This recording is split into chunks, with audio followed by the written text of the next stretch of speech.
बांग्लादेश का टी20 world cup 2026 Bharat में आकर खेलना लगभग असंभव हो गया है।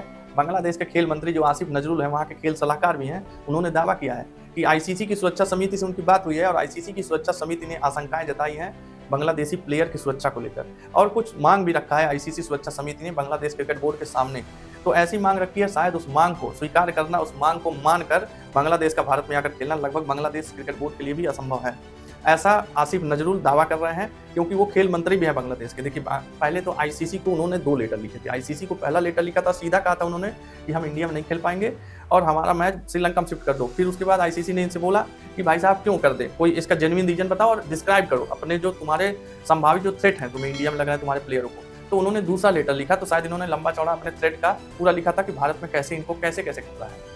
तो इनके मैच कलकत्ता बंबई में होने थे, यहाँ तक तो सबको पता था। इसके बाद क्या हुआ है, आईसीसी ने जवाब दिया है। पिछले वीडियो में मैंने बात भी किया था कि आईसीसी की एक सुरक्षा कमेटी होती है जो मौके पर जाके चेक करती है। अगर कोई देश अगर क्लेम करता है कि भाई यहाँ पे हम मैच नहीं खेल पाएंगे, इस देश में और इस वेन्यू में हम मैच नहीं खेल पाएंगे, तो आईसीसी की सुरक्षा समिति वहाँ पे जाके सिक्योरिटी थ्रेट का पता लगाती है, रिपोर्ट भेजती है। तो शायद उसी रिपोर्ट के बारे में वो बात कर रहे हैं। तो उस रिपोर्ट में शायद आईसीसी की जो सुरक्षा समिति है उसने 3 बातें लिखी हैं। तो 3 बातें बांग्लादेश क्रिकेट बोर्ड के जो खेल सलाहकार हैं आसिफ नजरुल, उन्होंने कहा है कि उन्होंने 3 मांग रखी है आईसीसी खेल समिति की। ये 3 मांग क्या है इसके बारे में जानते हैं। तो उनकी पहली मांग है, आईसीसी खेल समिति ने कहा है कि बांग्लादेश को सबसे पहले मुस्तफिजुर रहमान को उस टीम में नहीं रखना होगा, भारत में उनको खेलने नहीं देना होगा। दूसरा उन्होंने कहा है कि बांग्लादेश के जो क्रिकेट फैंस है वो मैच अगर कलकत्ता बंबई में देखने आते हैं तो बांग्लादेश की जर्सी में न बैठें। और तीसरा उन्होंने कहा है कि जैसे जैसे बांग्लादेश में चुनाव नजदीक आएगा वैसे वैसे भारत में उनके प्लेयरों को खतरा बढ़ जाएगा। 3 मांगे रखी हैं, मतलब उनके कहने मतलब आईसीसी के कि आप इन तीनों चीज़ों विचार करिए, ऐसा मत करिएगा तभी आप इंडिया में खेलने आओ।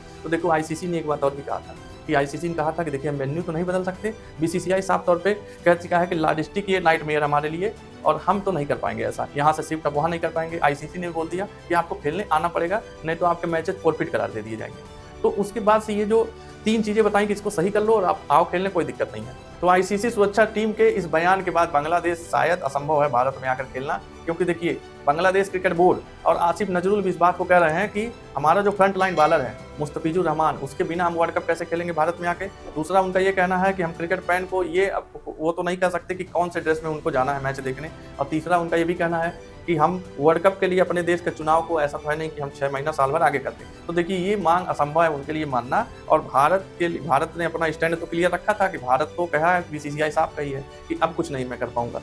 तो इस केस में ना तो भारत कुछ पीछे हटने को तैयार है और ना बांग्लादेश अपने फर्जी की प्राइड के चक्कर में, फर्जी का ईगो कहिए उस चक्कर में वो भी पीछे हटने को तैयार नहीं है। तो इसमें नुकसान होने वाला है बांग्लादेशी प्लेयर्स का, और इसमें नुकसान अल्टीमेटली क्रिकेट का होने वाला है, क्योंकि भारत में हो रहा इतना बड़ा इवेंट हो रहा है।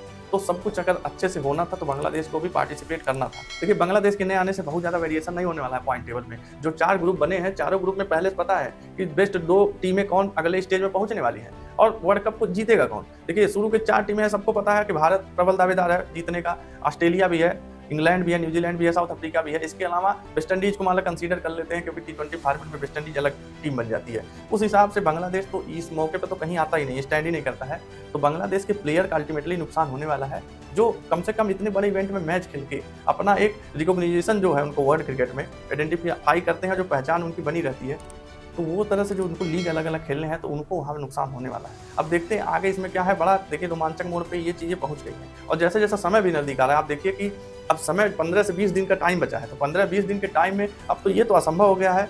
जैसे मान लीजिए पहले 1.5 महीना था, अब तो 15 दिन 20 दिन बचा है। तो अब तो बीसीसीआई का यू टर्न लेना भी असंभव हो गया है। आईसीसी ने ये बात बोल दी है, बांग्लादेश भी एक अपने किसी भाव में है कि वो इंडिया में ऐसे नहीं जाने वाला है। और पाकिस्तान भी पूरी नज़र बनाए हुए है, वहाँ पे पूरा बवाल चल रहा है। आप देखो, मीडिया ट्रायल एक तरह से वहाँ पे स्टार्ट हो गया है। तो इन सब चीज़ों में देखिए नुकसान किसी का नहीं होने वाला है, बांग्लादेश क्रिकेट बोर्ड और बांग्लादेश प्लेयरों का नुकसान होगा। इस बारे में देखिए आप क्या क्या कहना है कमेंट में आप बताइएगा, और आपको ये वीडियो पसंद आए तो चैनल को सब्सक्राइब जरूर करिए।